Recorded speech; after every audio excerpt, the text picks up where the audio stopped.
Welcome to Singled Out, your ninth best gaming podcast. Please stand by.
Hello everyone, Andrew here. Sorry if you can hear noise in the background. It's currently England's hottest day, and this is being recorded from inside a volcano. This is the episode about the newest Errata. Sorry for the delay, but as you probably know, the Errata's been delayed as well, so we haven't been able to record for a while. Hopefully we can record again soon when Steve has stopped gallivanting around the world and I have stopped being ill.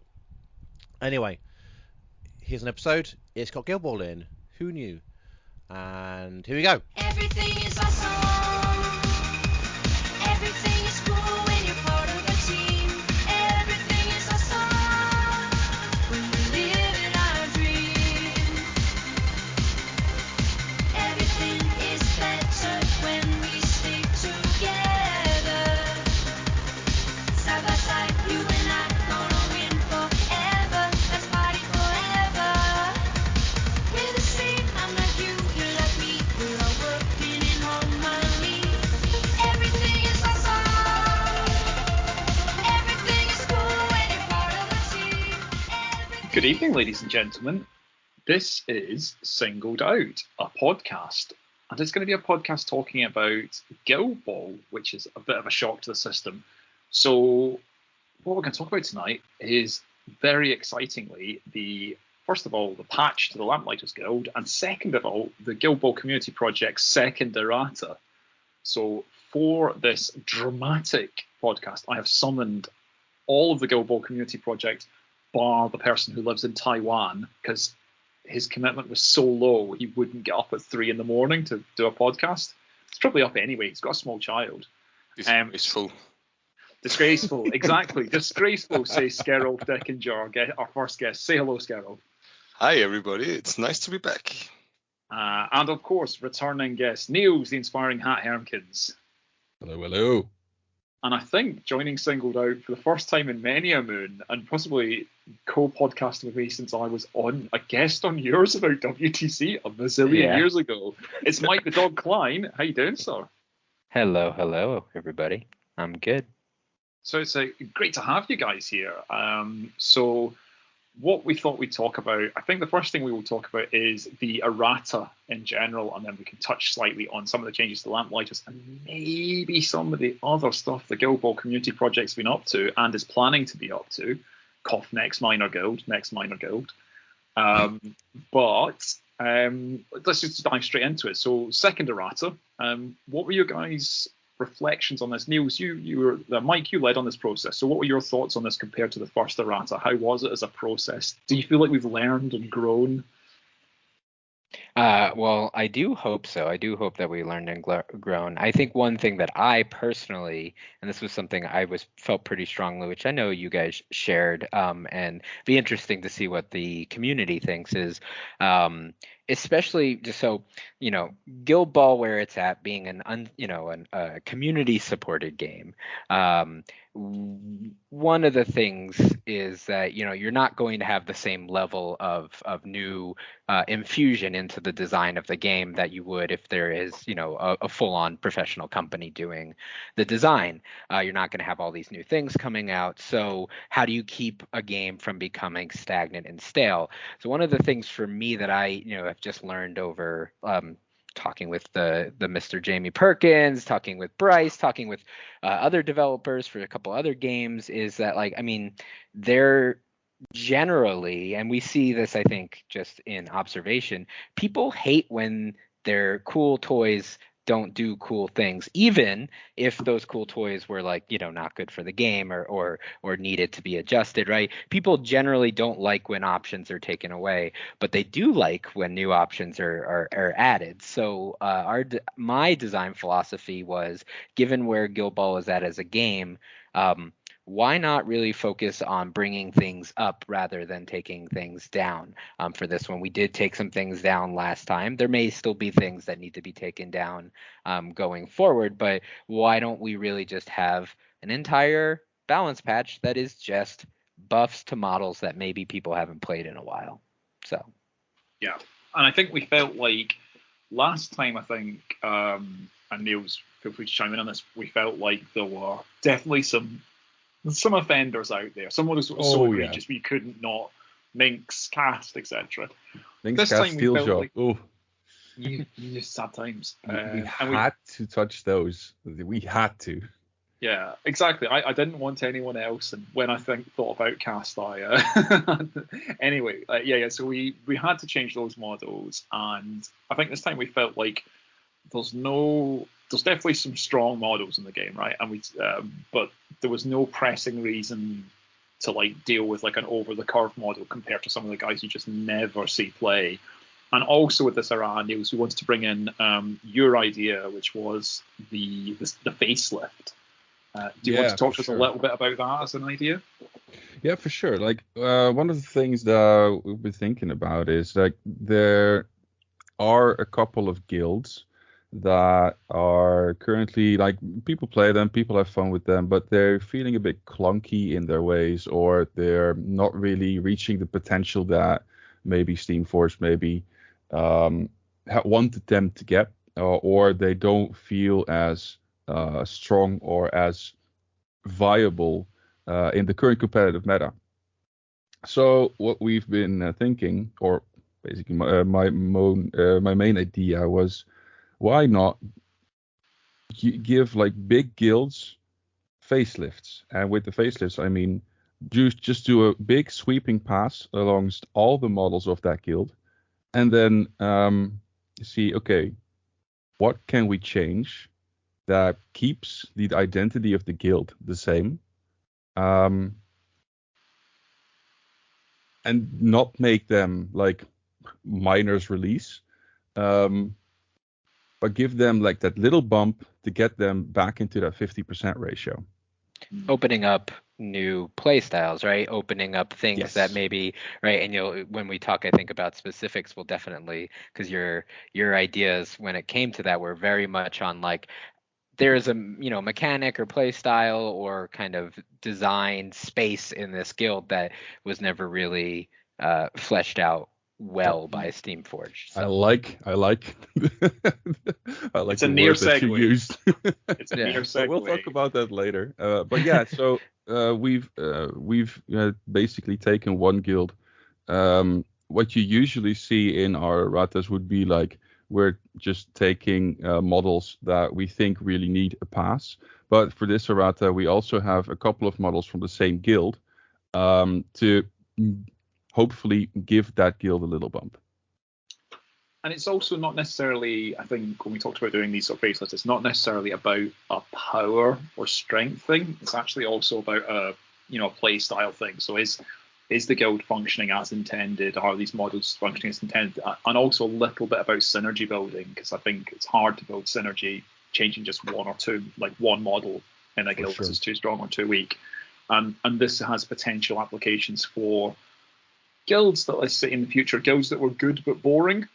is one Yeah. one issue for it, or guilds whose identity is a little bit conflicted. I feel like I could strike blacksmiths with both of those, but we didn't touch blacksmiths in this. Or basically guilds that feel, well, I don't like the word, but that feel solved, you know? Like, if I just take one, brewers, everybody just plays Tapper, Hooper, Quaff, Original Spigot, like Veteran Decimate. Like, those models you see on the pitch 80 to 90% of the time. Kicking or receiving, doesn't matter. So it feels really stale. And there's talk about no one plays Veteran Spigot, no one plays Lucky, Mash, Esters, Corker. So things need to get shaken up. Yeah, internal balance. Internal I think balance, is probably going to be a general focus, although it might affect obviously external balance as well if these guilds get facelifts. But the idea would be more of opening up within the guild so you can use all those cool models that you hopefully have or have found a way to get. And this is why we have decided to make this a 7-on-7 game. Wait, what? Played on hexes as well now. Yeah, it's a hex-based game, right? Yeah. I was waiting for that one for 5 minutes. Yeah, it was good. It was good. You kept for the listener. He kept a good deadpan face. I didn't usually Skerrov's excited face. You can see something's building. But in this case, it was like This was Steve calling me slow in a very polite way. I didn't know until recently that Napoleon III of France was described by Otto von Bismarck as being like a sphinx without a riddle, which feels like one of the harshest put downs you could ever hear. I only learnt that recently. Anyway, right, so we've talked up a little bit about it. So I think, having talked about the process of the facelift, I think we should talk about the patient of the facelift. So Niels, this was your big push. Do you want to talk about which guild we've done this for, and we'll just talk through it. I think let's just talk through the models after we've talked, but talk about the main principles first of all. All right. So basically, we're going into the errata first, and talk about different things that we've done.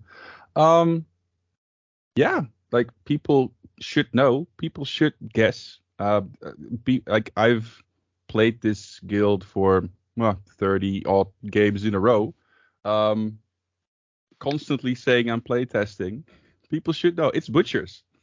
It's what I believe at that time was the lowest win rate guild at the time as well. Yeah, everybody kept saying, "Oh, they're bad." So I was like, okay, what can we do? What needs bumping up? And the important thing is that when you look at the butchers, they have this clear identity, right? They have this. They charge at you. They deal big red numbers, and the real strength in that is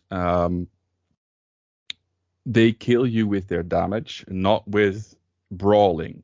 They just like run you over. If they don't run you over, if you're able to control them, they're let's not use that word. They try to kill you with kindness, and it doesn't work. Yeah. So yeah, they're fast. They deal huge damage, but they needed a bit of leeway into keeping the pressure on, you know, because it was pretty easy for control guilds, for fast guilds, or for guilds that are good at brawling, which is basically the rest of the entire. Oh, nice Brewdog, nice. But that's basically the rest of the entire game. We have to edit that one out. Can't say Brewdog in the middle of a rant about butchers. Yeah, have you listened to this podcast ever, I feel all the time. No, but so one of the things that was interesting to see is that there is this captain in butchers that is fully based around one mechanic. This mechanic is called bleed. And then if you look at the guild of butchers, you know that she herself, Philip, hands out bleed. You know that there is Boiler who hands out bleed.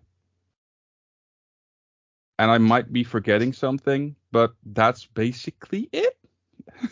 So that's weird, right? So one of the things that I've been thinking is, okay, what is one way that you can keep the pressure on? Make the enemy choose. Do I heal my damage or do I clear my bleed? So basically, you're constantly applying bleed to your enemy, and then they have to choose. Well, am I going to use my momentum?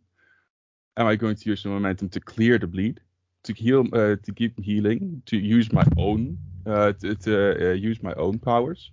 And in that way, I hope that it's possible for Philip to get a little bump up. Well, if I could So, jump in, yeah, go sorry, ahead. Niels. I was just going to add to that. One of the other things about Butchers is, well, one, yeah, they had that bleed mechanic, but they were such an early design guild that it wasn't like cohesively designed, right? It was just like they're the faction that does bleed for now, and then other things came out. But there's also they are a guild that, like you said, it's very much about, like, if you think about everything for Butchers, we have a lot of buffs or like ways to go faster, hit harder, do those things that are all just like, I put them out, right? They're the very old school Guild Ball kind of like, I put out +2 speed, I throw a marked target to get more speed. Philip had baked into our card this whole mechanic around getting faster and more damage around bleed, but it never really worked out because, again, the guild was designed such an early time. It wasn't like done necessarily with that in mind at the beginning. So you had this like, oh, cool, Philip can go faster if a model is bleeding, but there's like no way for me to put out bleed in this guild, or the very few ways to put out bleed in this guild.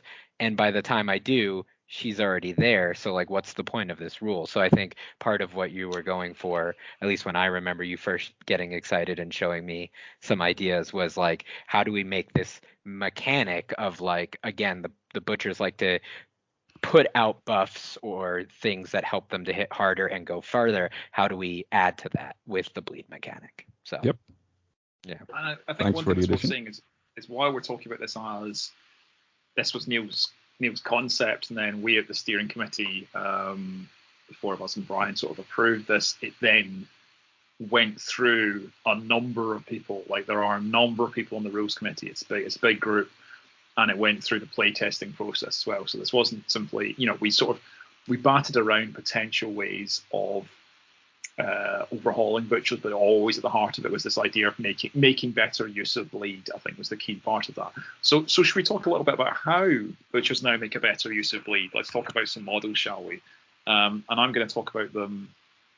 Let's start with the first one that comes up on my list, which is Veteran Gutter, who is one of probably the latest addition to, maybe after Vet Boar. She's the latest edition. Lane. You're forgetting Lane, yeah. Yeah, Lane, a late edition.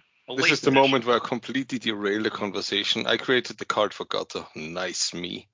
Yeah. You have to put Gutter into this now. I did her, so I want an update. yeah. For those that don't know, Skerov has been doing a lot of card design for us. So when you see the nice new double-sided cards with the 5 bracket hit boxes and things like that, that is Skerov's doing, and we all are very appreciative of it, and also legible playbooks. But yeah, let's talk about Vet Gutter. Vet Gutter, what have we done to her? Well, Vet Gutter, when she came out, she had this play on her. It's called Route 1, and it's, I think, never used. So she basically didn't have a character play.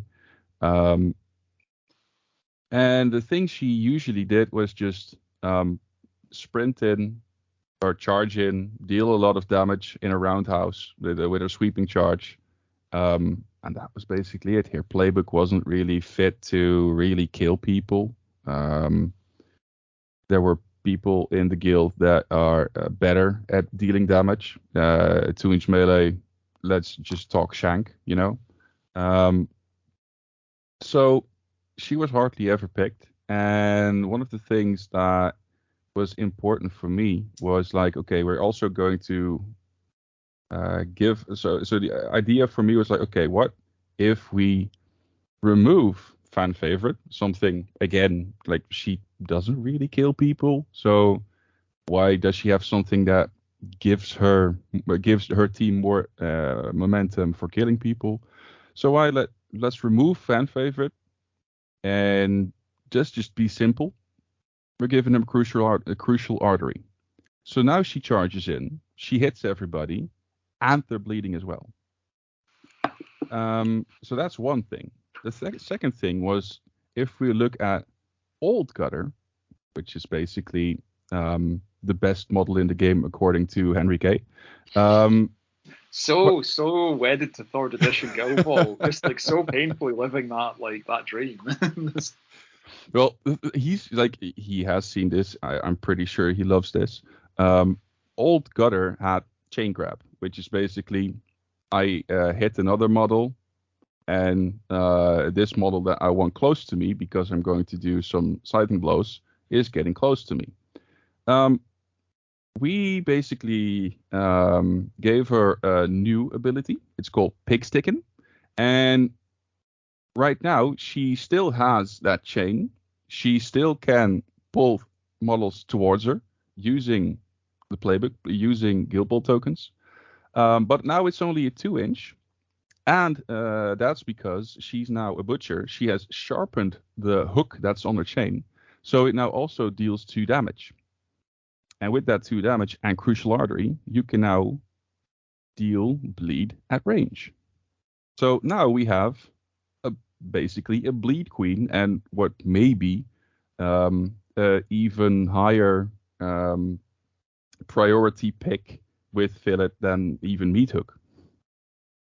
She certainly is interesting. I mean, she gets into a lot into the Vet Cinder space, doesn't she? We talked a bit about Vet Cinder when we were looking at the design for her, and that the combination of the sweeping charge, the condition output, the debuff that you have to deal with, and that felt like a nice place for her to be in. And hopefully, I think we'd expect to see her getting picked, but we'll be interested to see what people think. Should we move on to the next model, which I think is the peak example of making just one change? Let's talk about Brisket.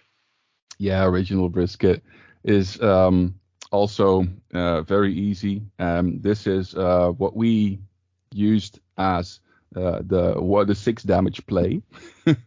Everybody's going to be like, what?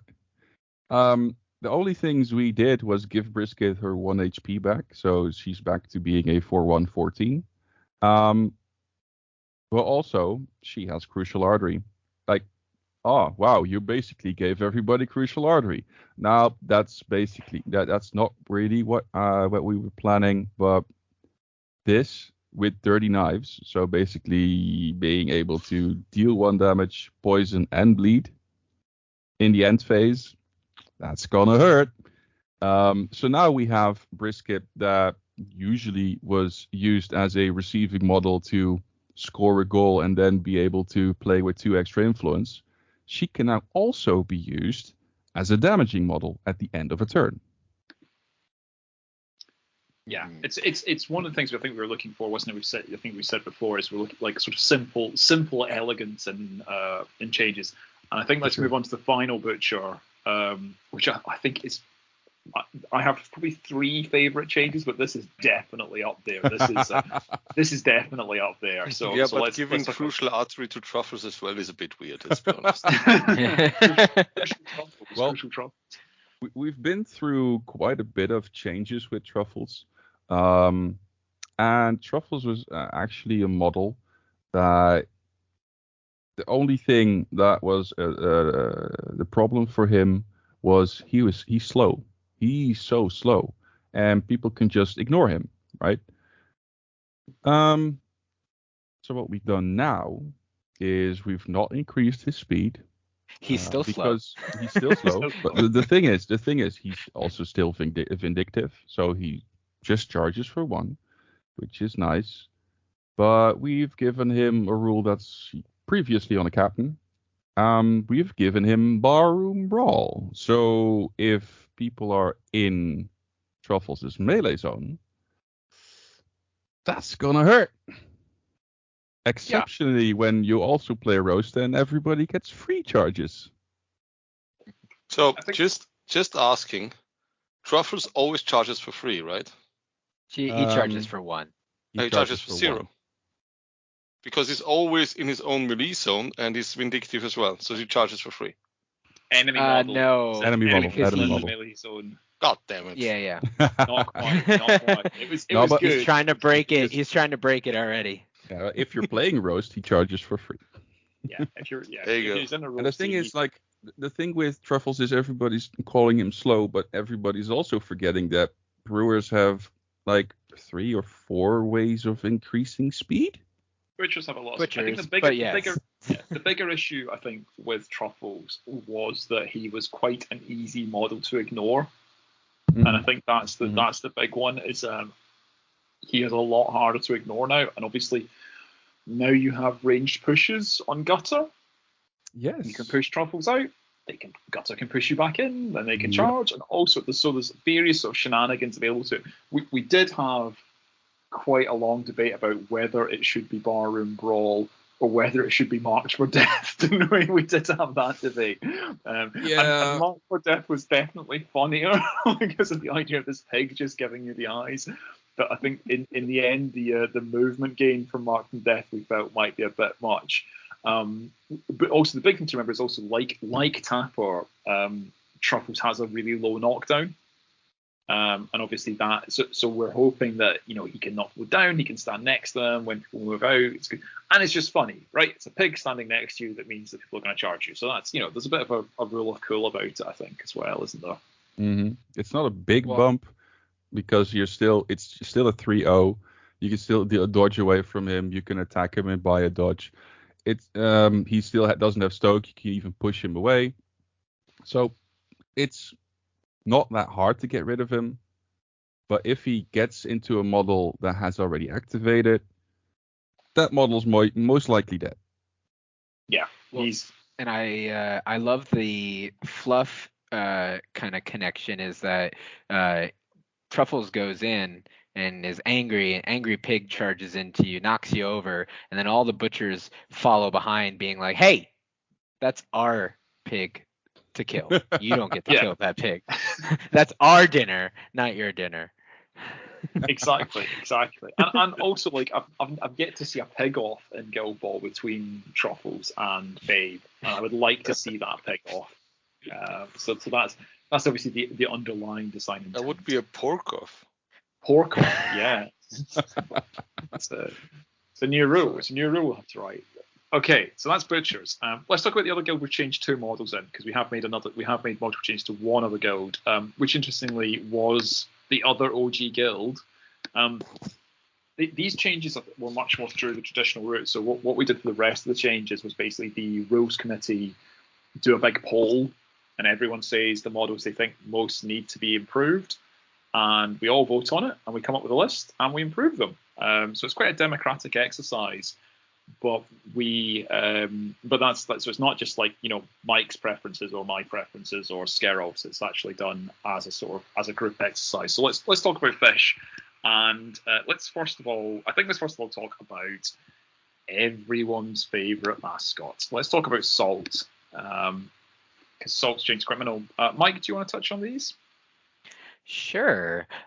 So Salt has always been the saddest boy, and he's a model that was always cool and you like fast and did cool things. Never really like did them because it had that initial Guild Ball design, like, oh, he's not great at kicking, and like he doesn't do anything besides that, and he really couldn't get the ball. You know, like he had an idea, he had a dream, a vision of greatness, but his rules just weren't up there. But now we've changed around the playbook a little bit on Mr. Salt. He's upped his kick stats, so he has gone back and gotten some good football training for sure. He knows how to tackle a ball.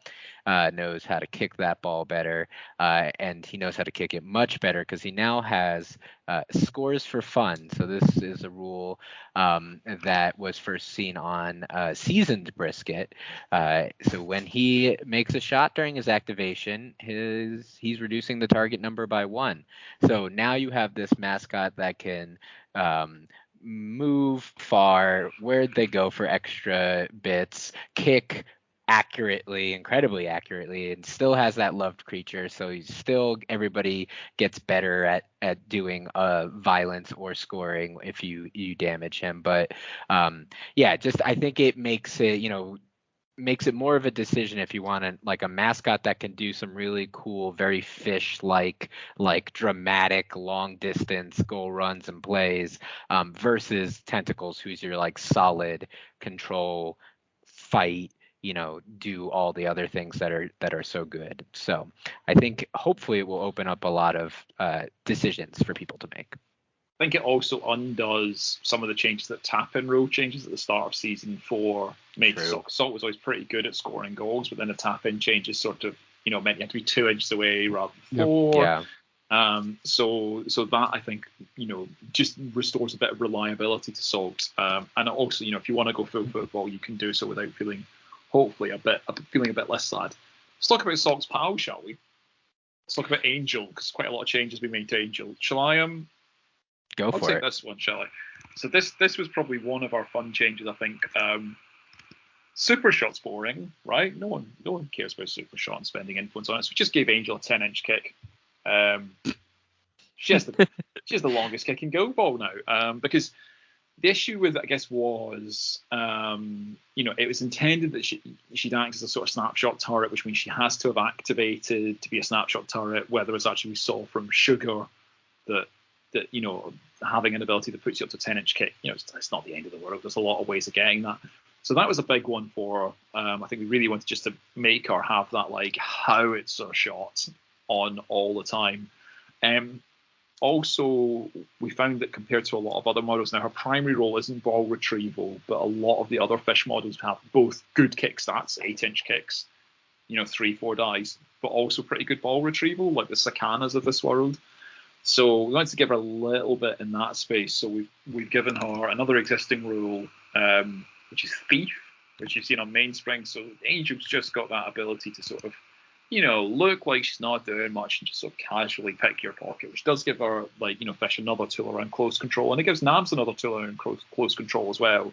So we hope that opens up a bit of space for her. And then the last move is we've given her a new ability. It's a Dan Adams special called Natural Baller.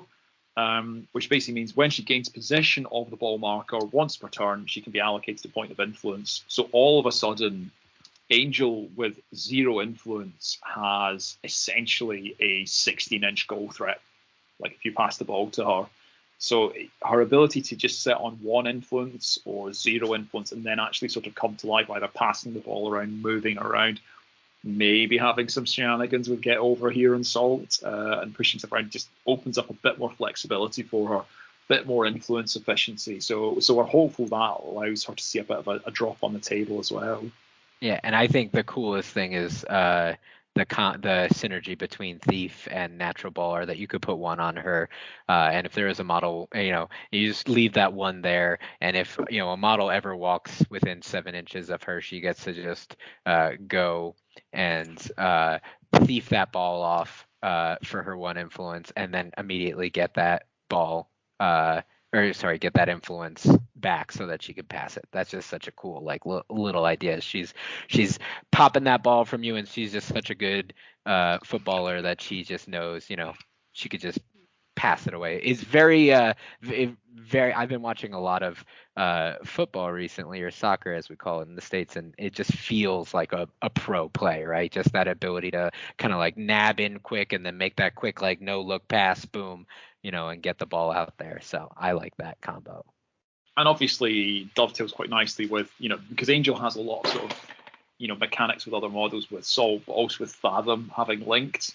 So all of a sudden you've got to think about what's Angel doing with that, even with no influence on her, she's still a threat for linked. So there's a lot of sort of interesting mechanics that come out of that. Okay, let's, ladies and gentlemen, I think it's time we talk about the big one. Locust. I think it's time.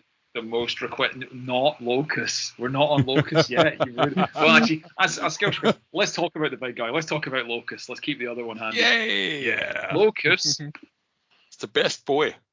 Yeah. Skerov, do you want to talk about Locust? Nah, I'm not the rules guy here. I'm here for the memes. You talk about Locust. Okay, let's talk about Locust. So Locust, I think we had one change that everyone requested for Locust, right? Make Locust faster. Make Locust faster. Well, we sort of thought being slow was kind of part of his core design, so we didn't make him that much faster, but we did give him one additional rule. Niels, do you want to tell us about the additional Locust rule? Oh yeah, well basically with that one additional rule, we've I think doubled his we've basically doubled his attack range. So he went from 4.6 to 4.7 move. So he reaches 8-inch on the charge now. But we also gave him Far Strike, so he has a 6-inch range knockdown quite easily, which is interesting because the reason we did that is it gives so much janky play back because he still has what's it called? Remote control. Yeah. So Destructive impulse as well. Yeah, but you basically destructive impulse someone into range, then you knock them down, then the ball scatters, and if you're lucky, you can also pass it. Hey, that's 4 influence. That's pretty nice. You have the ball back. And actually, I'm doing some quick maths there. If you far strike and knock someone down, and so you are exactly, so you said your scenario, Neil, so you're 8 inches away, you push a model to exactly 6 inches, you knock them down, and then that ball scatters. There is I can't put a number to it, but it is very high likelihood that ball, if you have not moved yet, will be within walk and remote control range.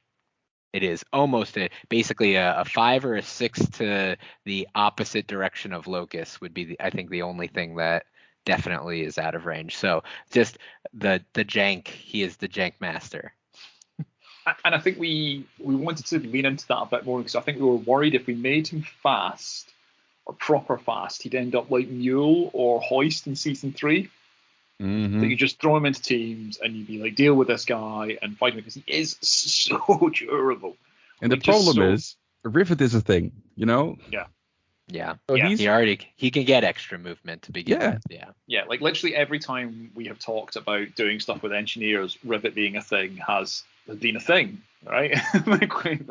So, but I think more than that, also what we were trying to do is go with the design intent of the models, and that there are big durable robots that can move quite quickly. Hoist is still fast, right? If you want a tar pity model, he's still durable.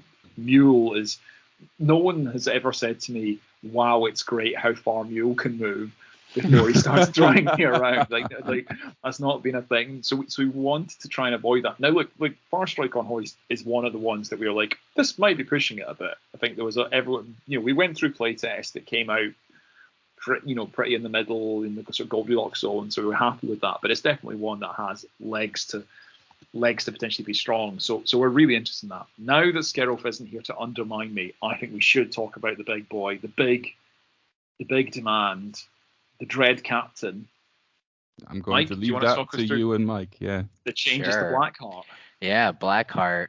Oh boy, Blackheart has had he's had ups and downs in his skill ball career for sure.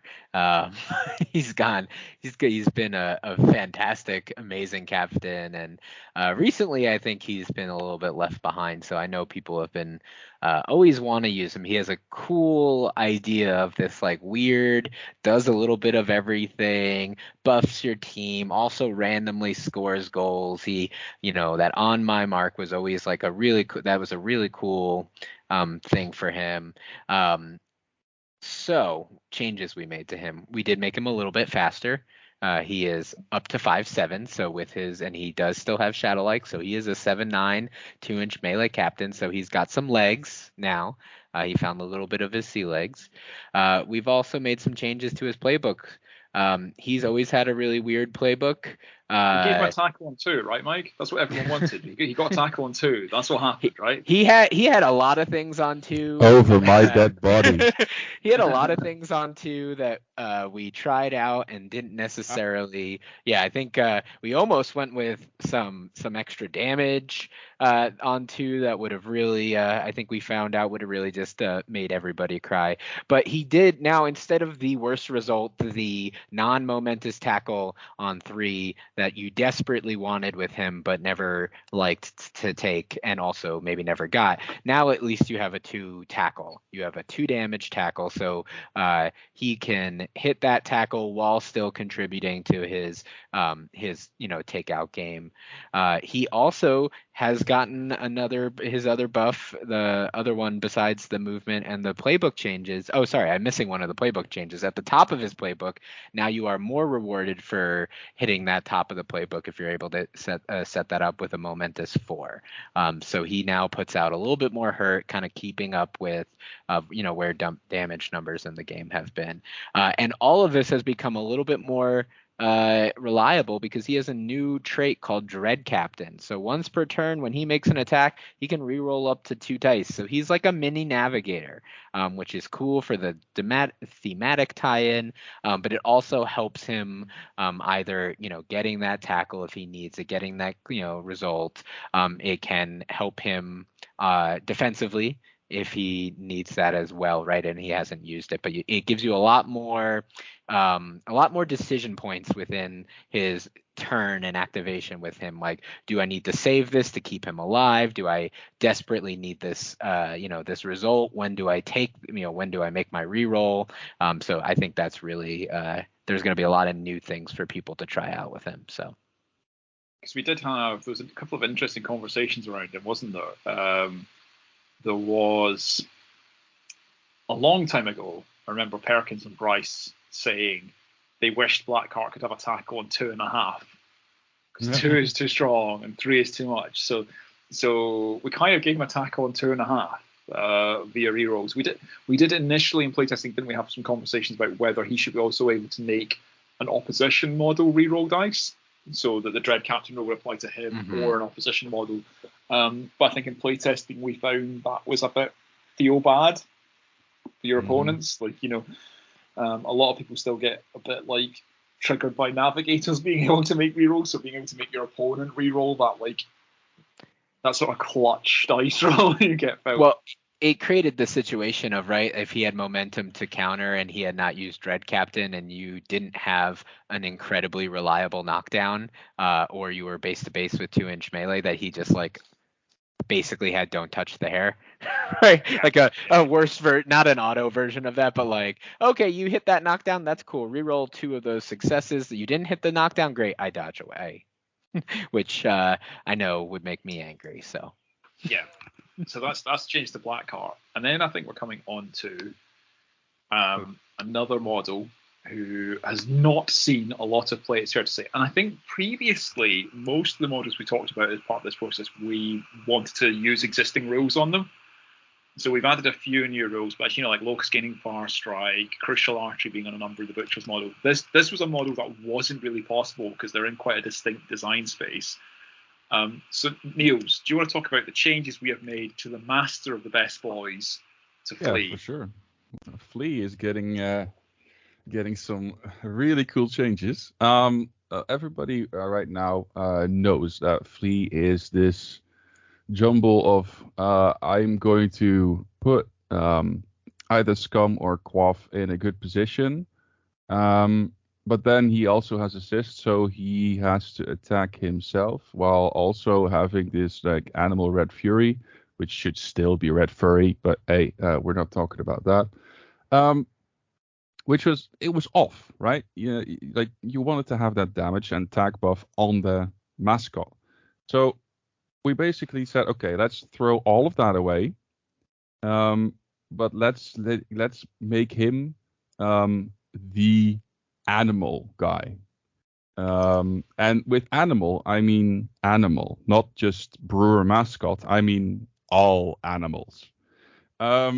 Should we talk about the rule we wanted to have, but we couldn't have because it was so broken? So the initial suggestion for this, which is a You do great it. rule.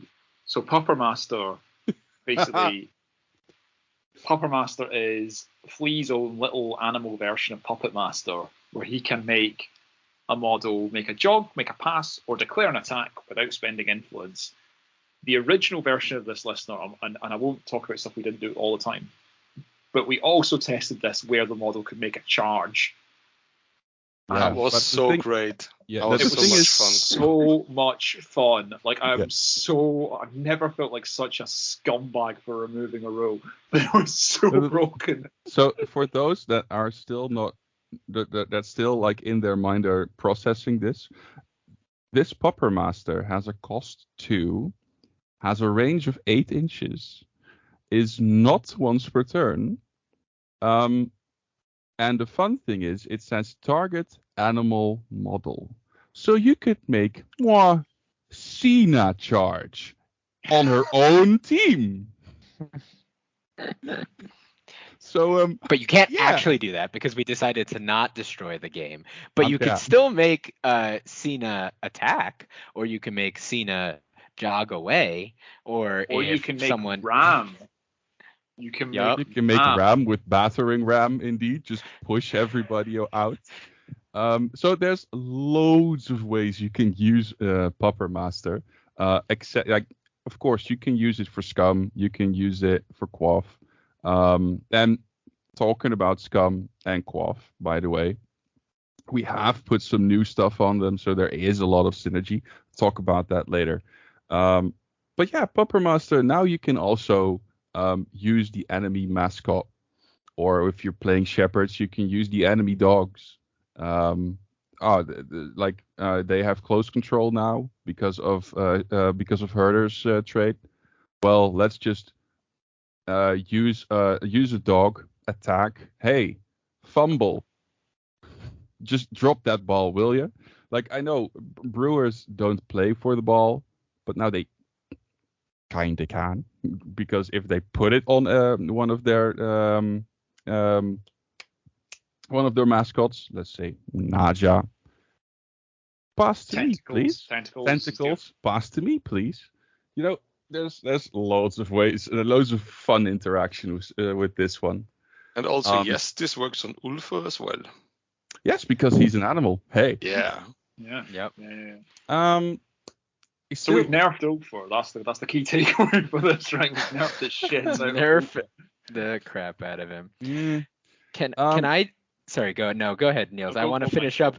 I want to finish. Okay, so we haven't finished talking about all the rules. We have to get through all the rules on his card. Yes, Have we? He Yeah. still has Get Over Here. He still Yeah. has his heroic and animal treat. We have removed assist, and we gave him 2 extra traits. We also removed Animal Red Fury, by the way, because that's now basically Pupper Master. It's basically a stronger version. Now you're saying, well, wait, stronger version. Usually I could just bump 4 influence through that. Well, Pupper Master is quite a bit stronger. It's got longer range. But now we've also given Flea this. We've given Flea this thing that he has a trait. It's called Who's a Good Boy, which targets either Scum or Quaff. And once per turn, when targeting a friendly named model, either Scum or Quaff, this model may use a character play without spending influence. So that's basically 3 Pupper Masters you can use in a single rotation of 4 influence. Besides that, he are also we has Scummy Snack. Oh yes. I'm so excited. I can't. Scooby-Doo! And I yes, was this waiting for the keeps voice. going I was and waiting going and going. You should have seen. You should see him. He's like uber happy. This is like but Scummy Snack is also like, the thing with Brewers is they're based on auras, and them being in those auras means they get stronger. So let's give Flea this aura that if Scum or Quaff activates within 4 inches of them, they are given an influence. Well, allocated, so they can't go over max influence. But hey, influence efficiency for mascots. That's also within Flea's wheelhouse, right?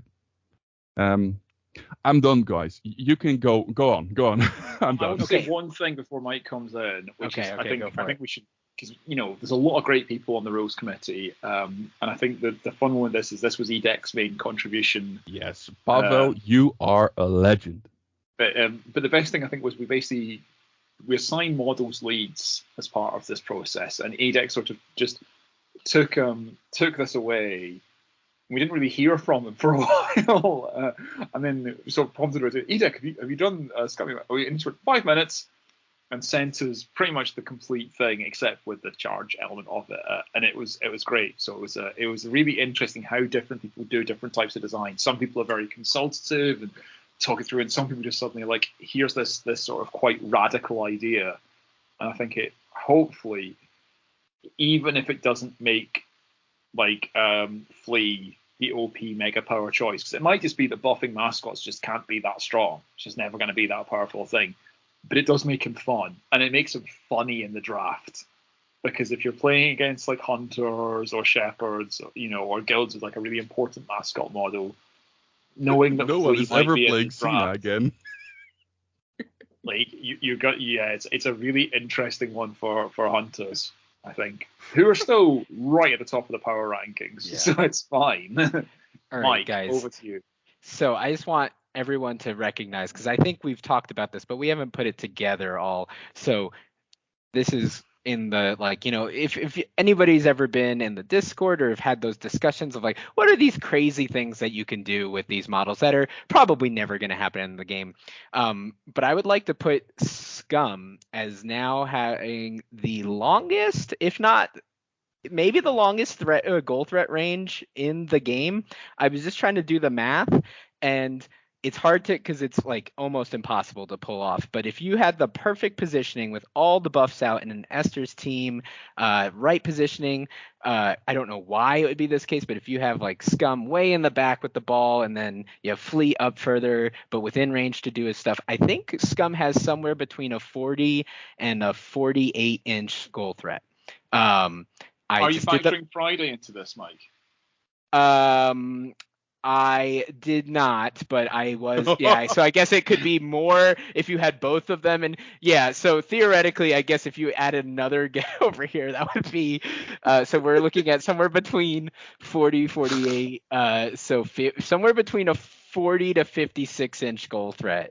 And there just is to no break. place you're safe from the 4 activation wind up Scum goal. Yeah, so I want the first Brewers player who purposely puts the ball in the back corner of the pitch on Scum and then chains a 56-inch goal threat. I just send me a message on any social media. I will send you a prize. I don't know, but it just kind of highlights the cool options. But I was like, I had worked on this and I had looked at this and I didn't realize until just now how ridiculous some of these cool new options are. The prize will be even better than the ASMR me eating a packet of crisps that we once gave away that you were second place for, Mike. Was I really? You didn't even win it. You didn't even win it. Like, but that was even better than that. Okay, let's talk about another rookie model actually. That the rookie that's not a rookie. That also doesn't see a lot of play. Let's talk about, handy listener, Gaffer.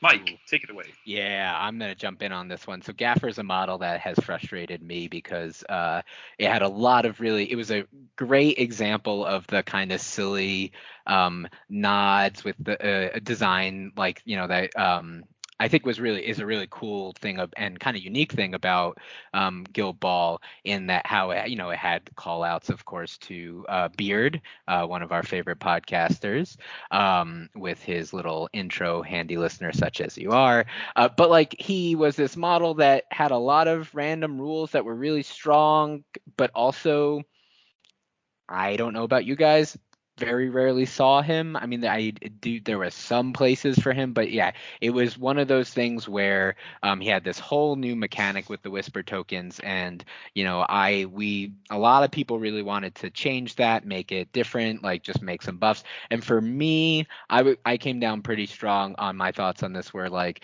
I don't think there was a realistic way for that kind of combination of his Red Fury and that Whisper mechanic and those tokens to ever be both fun to use, powerful, but not potentially broken or like unfun for your opponent. I mean, a lot of people gave suggestions, and all of them either seemed like they didn't go far enough, or they would make it very incredibly strong, and he would be in all the time. So he has had some changes to his playbook. He has a little bit more options for some things just shifted around. I actually have to look at his old playbook to even remember. That's how often you were making really impactful attacks with Gaffer. So I'm bringing that up now. But I'm going to shift over. Okay, let's see. His one actually he got a nerf. His one got moved from column 1 to column 2. His 2 got moved to column 4. He did get a 1 damage and push on column 4 that's momentous, and he has a momentous 2 at the top of his playbook. So you're like, oh man, his playbook just got nerfed. Why is this? Well, we've changed up the knowledge. The knowledge is no longer an active thing where you choose a friendly model to get the extra kick, which was like kind of cool, but really hard to like pull off just because of the timing, and it gives you basically an extra 2 inches of goal threat, and that wasn't necessarily a big Mortician's thing. So now, and this I think Steve maybe or somebody else will come in and talk about more of this like idea of opening up the guilds, but now Morticians have always kind of relied on things such as tooled up and other ways to kind of get that extra damage out. Now he had the knowledge just gives +1 damage to character plays that cause damage and playbook damage results. So he has a 4-inch aura tooled up. So he has like a mini owner aura, which is really strong. Yeah, go ahead, Niels. Do not forget to say and mention Squatty. that this is only for Squatty. So Squatties, no, we did not break Scalpel. Yes. No. Sorry, yeah, I did skip that over. But yeah, for Squatty models. So no 1,000,000 damage Scalpel. I mean, well, still 1,000,000 damage Scalpel, but not 1,000,000 plus 1 damage Scalpel. Yeah, and this is also a nerf to Scalpel because giving Scalpel a 3/8 kick was just over the top. But go ahead. Yeah, no, I agree. That was like one thing where it was just gave her even more options. So now one of the other things is Gaffer's like model thematically was always like has the rats, and like he had that like kind of like Rat Catcher's Piper tie-in. Well, now his handy listener, such as you are, is effectively a captain level character play of Pay the Piper. So now when an enemy model spends momentum while within a 6-inch aura from him, the friendly team gains 1 momentum point. So I like this because this really, I think, kind of fits him in a little bit to the guild in terms of obviously. So I think I've kind of buried the lead here. We've removed Careless Whisper, right? So that mechanic no longer exists. So there's no point of having a legendary that moves those tokens around.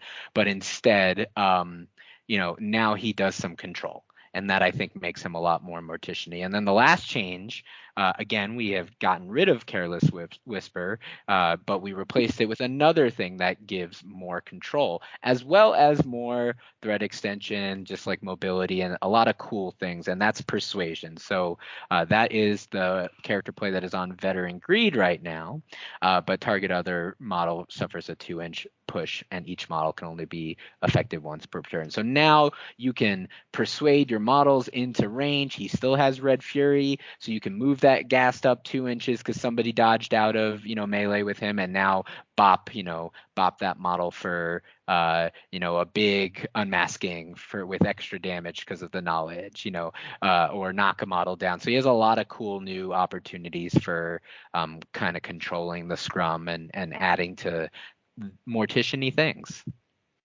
think the big intent there, Mike, that's good. It's really helpful.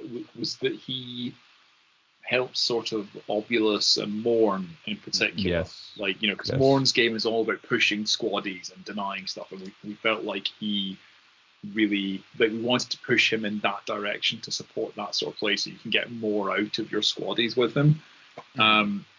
He's still mega squishy. Like, he's still really fragile. Like, he'll still die to a stiff breeze, so it's not the same as, say, putting Vet Rage in harm's way. He doesn't have the same supporting sort of, well, he has sort of mortician defensive tech, but not the same sort of bodyguards, I guess, as Vet Rage. So we hope this is a balance.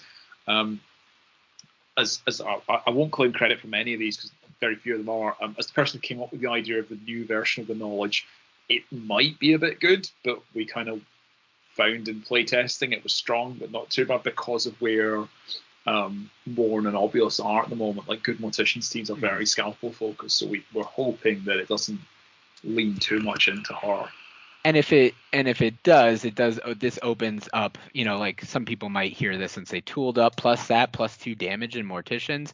And if that does, we are looking at that, and it does offer an opportunity to adjust as needed, but also to open up play styles for maybe we can make Graves, original Graves into something down the road that doesn't require tooled up. I mean, that's not a guarantee that will happen, but it opens up that space because I do think they need that ability to get some kind of damage buff within the guild, and so this gives another option for that. So absolutely, yeah. Tooled up's on one of the things that we're sort of, those sort of plays like that we're quite interested in.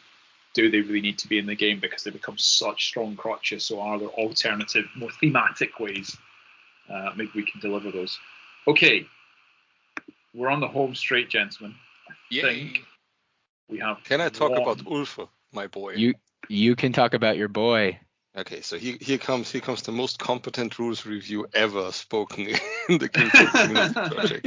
Nice. It's okay, Scaroff. I think a majority of these changes were offered up by me. So if you mess anything up, I'll just stare at you. Okay, so let's go for the most important part of the red lines that I see. So he's an Askiri, an animal and male. I don't know why it's red, but it's important. So this is why I'm noticing it first. No, let's jump right in. So. He got a new character play, and it's Feral Instincts. He gets anatomical precision, which makes him kind of scary, I think, because you doubled it up with attack of 5 and a tackle double dodge on 4. Care to elaborate? You want to see the world burn? So he was already basically what we did, we baked in his charge, his like tack bonus, his lone hunter tack bonus, and we sort of split the difference on. So he was tack 4, but he was also tack 6, and it felt like a really fiddly way to just go, let's just make him tack 5. Like, right in the middle. Mm-hmm. But then then lone hunter now is he spends 1 less influence to charge, right? So make him do more with the 1 more attack that he has. Well, so the issue with old Ulfer, right, was that he was this model that was supposed to be your like reach out and grab the ball, right? He's supposed to be away from the team. He's supposed to be threatening a goal. The problem was like he absolutely required a wrap in order to do anything. And if that was not happening, he did very, very little. Now, I mean, he still would love to wrap. He doesn't need to now, but now he actually does that job he is a very scary full-on striker. The thing that I think is good though is he does not in any way really other than distance contribute to the hunters, like the steel jaw style of hunters in which he's not standoffish. It's not a gun. He's not standoffish. He doesn't hold the ball. Yeah, he doesn't hold the ball 20 inches away from your team while laughing at you with traps. Which, by the way, that change for his becoming just animal and male is so that he does not produce traps in Steeljaw. I know.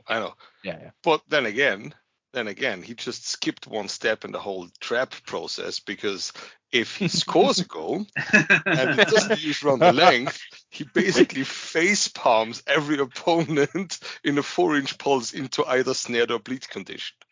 Scarab, you're channeling Bryce when he came on and tore the original draft of Lamplighters to pieces on this podcast with names in that. Like, so it's good, it's great. Scarab's gone rogue, ladies and gentlemen. So.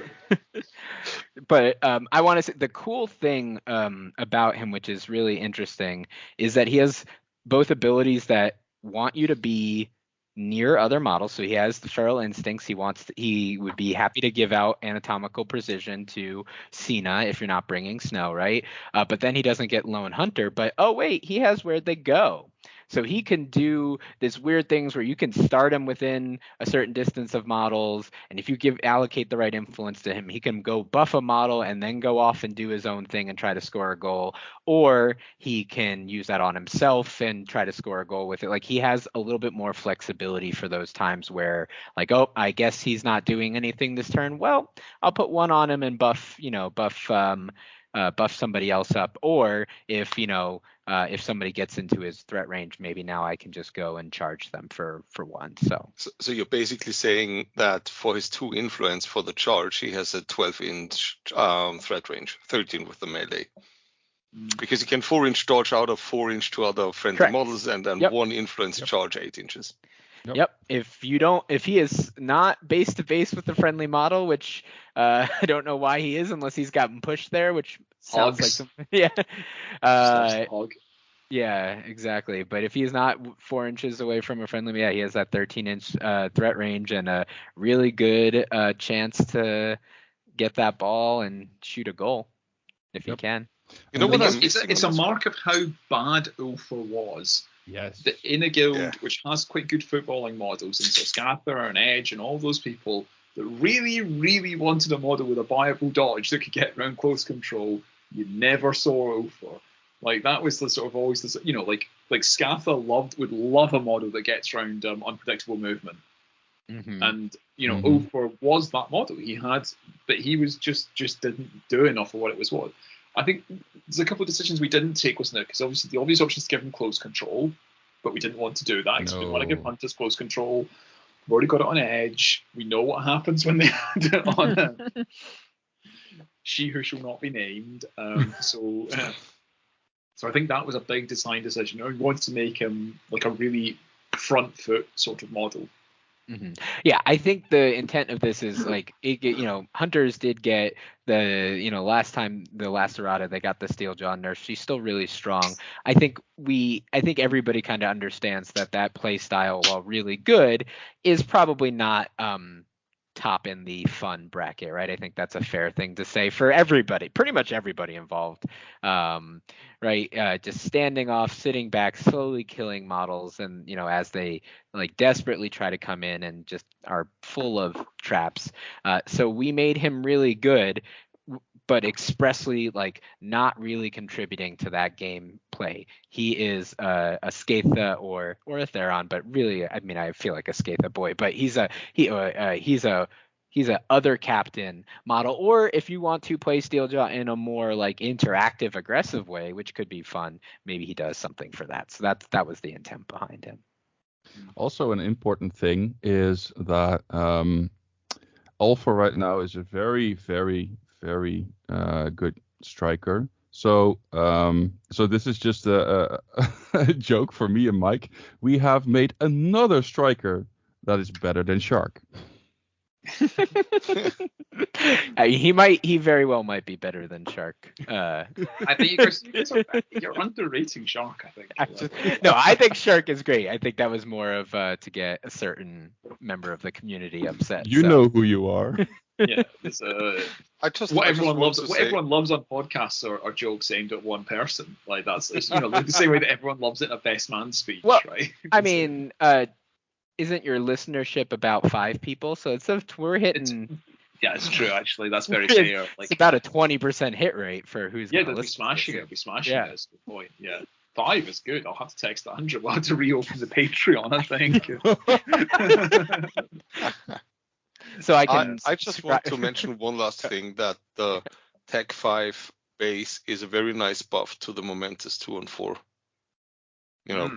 I think that is easily overlooked because it doesn't look like much, but it really helps him to get there. I mean, especially in a guild that can take away defense, Exactly. potentially take away armor. Yeah, he can actually use those giant ridiculous arms and knives to do something. I think the other Like, key point is that in this era of no longer being Steam Forged, making O for good doesn't mean you have to use the O for model, ladies and gentlemen, because there are many werewolves available to board gamers. That is Many true. werewolves. So like because O4's one of the ones I was like, it's such a sad type. Like, there's a bad model and a bad card, so at least it's a good card now, right? And you can go out and find other werewolves are available. So have a peek in at that. So that is the errata. I think, gents, it's probably worth just very quickly touching on the Lamplighters patch as well, which I think came out, wasn't part of the errata, but was part of our commitment to review lamps. We found they were underperforming quite substantially. I think win rate somewhere 20% below the next strongest guild. 29 to Yeah. 43. Yeah. And we found in the main, we sort of designed them, I think, with the intent that they could do damage, but it wasn't their primary thing. I think we ultimately thought that overheat would do more. I think we thought that overheat would be generating more damage than mass overheat, but people are clever. They push models out of play. They don't get hit by overheat. They take takeouts at certain times. And I think that sort of reactive mechanic wasn't working quite well enough for them. So we've essentially upped their damage. Mike, do you want to just touch on this a bit? Sure. I have played a game, only one so far, with the new buffs, and so the three changes are the three models that have changes are so Phosphor, very simple change, but a really strong one. His alchemical bomb now does 2 condition damage on hit, and this like might not sound like, whoa, what's 1 extra damage? Once a repeatable AOE, that does multiple damage on a model with 2-inch melee and is also putting out burning and poison. So not only can you fuel, burning for your lamplighters to do their cool lamplighters things, but you also are putting out extra damage even if you use that burning with the poison. It also still, he still has all the rest of his things with clumsy and flashpoint on the back. But yeah, now he can put out a lot more damage. 2 condition damage, if you hit that on 4 attacks, is now 8 damage in an AoE versus 4. He's doubling his damage, which gets really good if you can bunch people up. So I think that really helps a lot. I found that very helpful. If anybody wants to jump in, otherwise I'll just keep going through. Soot. You want to talk about intercept, Steve, real quick? So intercept, I think, was a rule that I will accept my share of responsibility for. I think we all wanted it to work because it was quite an interesting sort of mechanic, and it was about them being able to get access, to unsnap balls. But we just could not make that effing rule work with the way the Guild Ball rules are structured. Just didn't work. Which actually, like having to have an FAQ for a rule is a sign that it is not a good rule. So we botched that one, I think, and I definitely take a fairly hefty chunk of the credit for that, for botching that.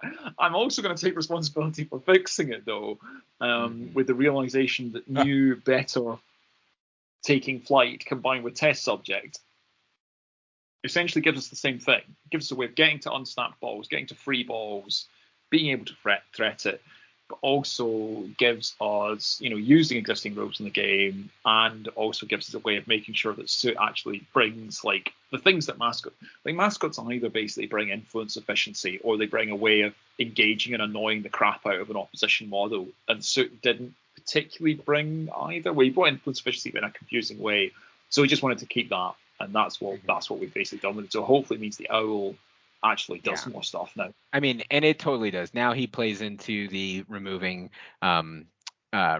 conditions, which is really helpful. It's really nice to be able to, because there are times when playing the original Lamplighters for me where there was like times where having the right model to be able to activate to pull a condition off of a model like in the right range, because there'd be times like, oh, Crucible is burning.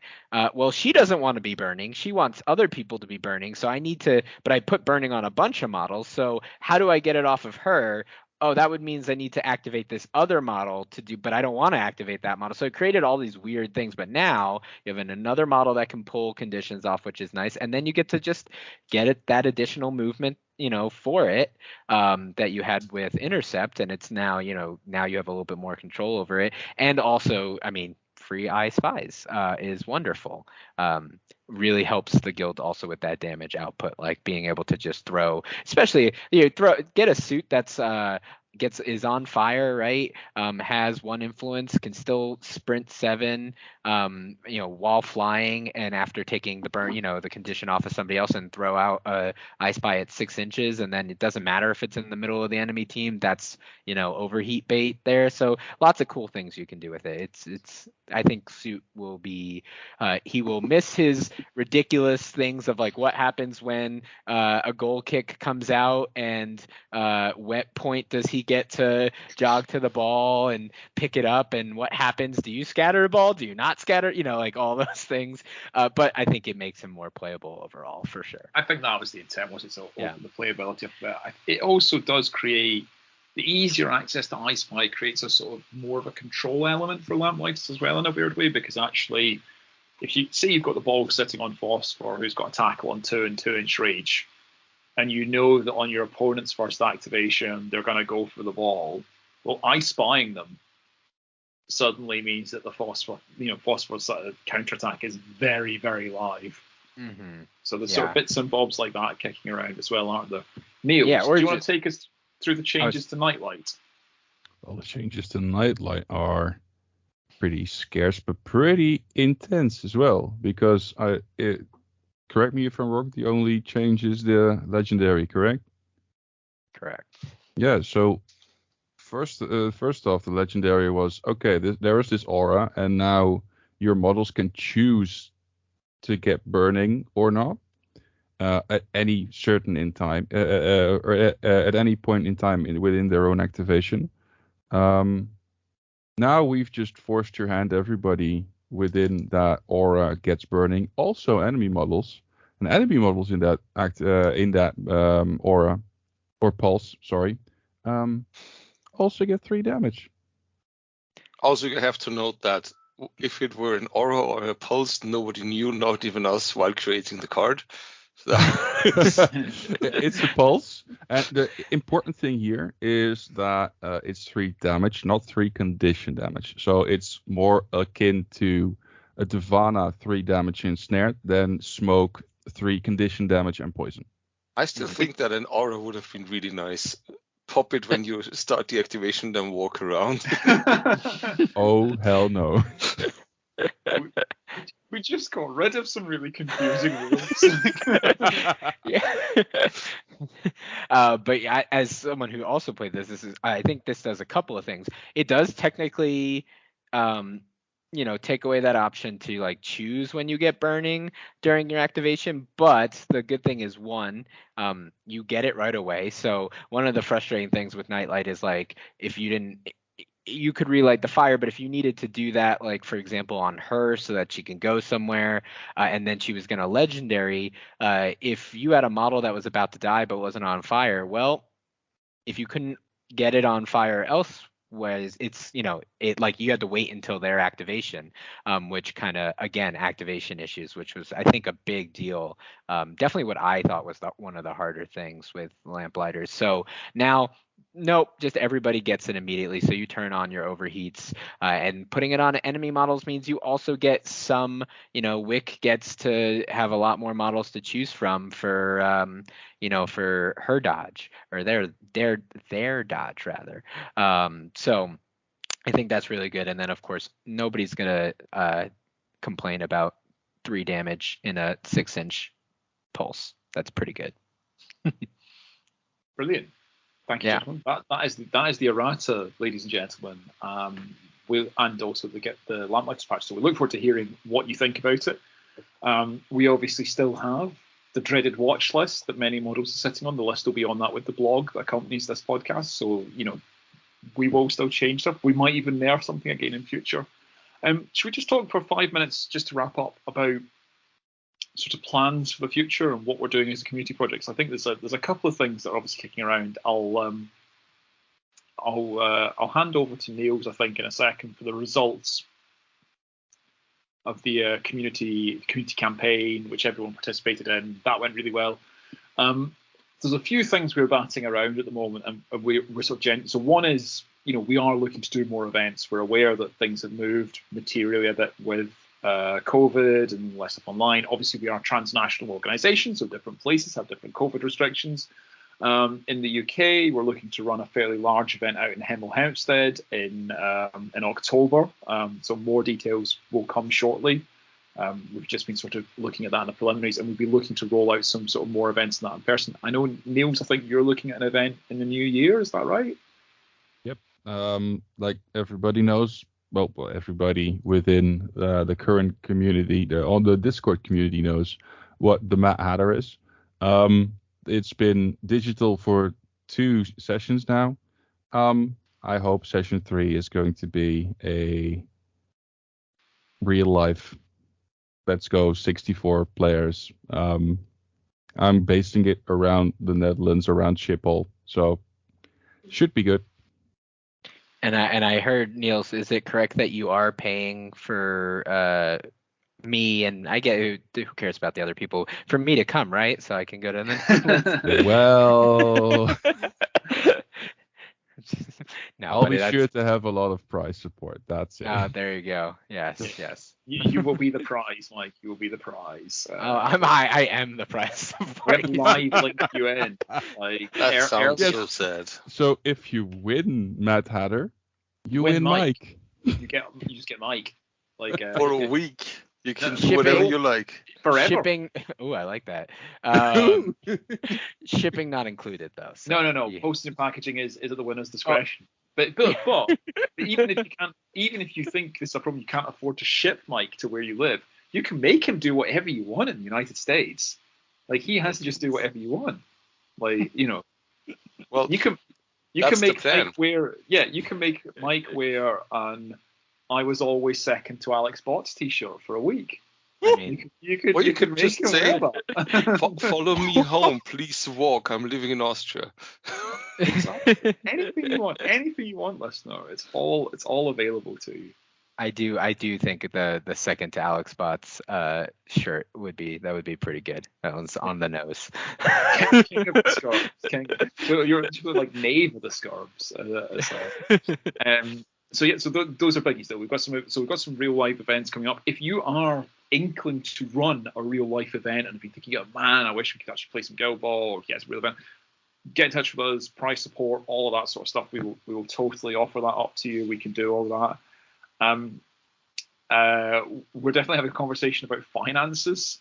I think we ran the Kickstarter. We were always upfront about we've never run a Kickstarter before. I think Skerov, you handled that. You did a sterling job of it, but it was difficult. So we're trying to There think were about mistakes made, and I own up to them. I think as a group, stuff could have been done by all of us better, but I think it worked. We managed to get the Lamplighters Guild out there, which, let's forget, that was a thing that wouldn't have happened. But I think what we're thinking about is, do we do future Kickstarters? If so, do we focus them down a bit and refine them a bit, or do we look at something like a Patreon contribution for the Guild Ball Community Project for basically just for generating STL files? We'd be dead interested to hear what you think. So if you are on Gubs or on Discord, just jump on that and let us know what you think we should be doing. We would be genuinely interested to hear your views.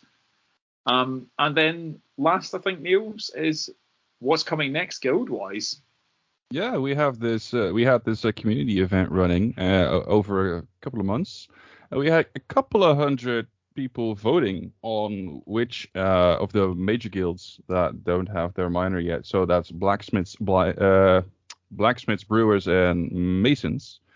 People have voted, and people have voted for the masons to get their new minor guild. And then we had some options. for which guild of the Masons would have their fancy, and overwhelmingly, like over 80%, that for people voting for the Masons, they went for the Lumberjacks. So Lumberjacks, there we go.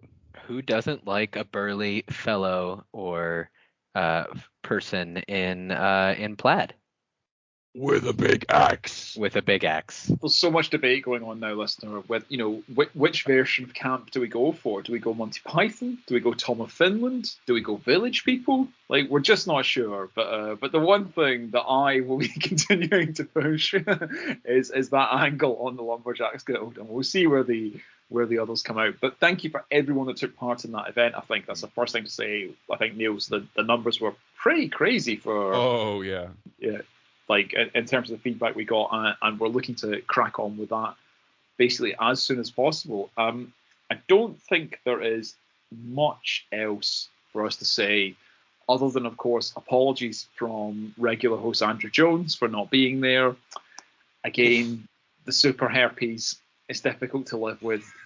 Sometimes it plays up. So unfortunately, Andrew is both scratching and lotioning a lot today, and just couldn't make it. He wanted to be here. He wanted to be here particularly for you, Mike, but he couldn't, unfortunately. But he will be back. I think Andrew and I are due to sit down and talk about how he net listed himself to third place in the second largest, and I think in the largest Epic tournament held in the last 20 years in this country. Sadly, he only net listed himself to third place and finished comfortably behind yours truly, but it was a good attempt on his part. Well, wait, don't. Did you win, Steve, or did you get second? I won. Oh, yeah, nice. yeah, I won. Yeah. It's, He's good at a game, guys. I'm good at one game. Like, it's the only game I'm good at, right? As I stand by the position that no one's good at Guild Ball except for Fraser, Metz, and Timmy. So it's but I think I just want to say thank you, all three of you, and thank you everyone in the Guild Ball Community Project for the work on the Errata. That was really, really exciting. So I'm going to just sign off very quickly by saying thank you very much, Mike the Dog Klein. Say thank you. Oh, okay. I was going to say, is I just me personally? No, thanks I'm everybody. going round everyone. What podcast did you never do outros? I mean, Did you not listen to the podcast that we did? No, thank you, everybody. It was a pleasure. Yeah, you couldn't hear it. That's right. No, this has been fun to go through another step of the Guild Ball Community Project thing. Thank you very much, Skerov Dickinger, Master of Arts. We will have a new artist for the new guild, it looks like, so bear with us. There will be changes in art, but we're trying to keep with the theme. So that's a thing. It's going to be cool. I think so too. By the way, we need to come up with those the things we talked about. Let's put it like that. Very good. Very good. I managed. I didn't spoil anything. Media training. Hours of media training we put you through so you wouldn't be Please, Niels, I did good. Don't hit me again. I can't believe you revealed the hedgehog skill, Scarrow. We were thinking oh, terrible. And thank you very much, Niels Inspiring Hat Hermkins. Yours truly. Welcome. And let's see what 4.6 does, right? I've been Steve Cole. Andrew Jones has been at home trying to decontaminate himself. Thank you very much, listeners, and have a great evening.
Hello, Andrew here. Sorry if you can hear the fan in the background. This is currently England.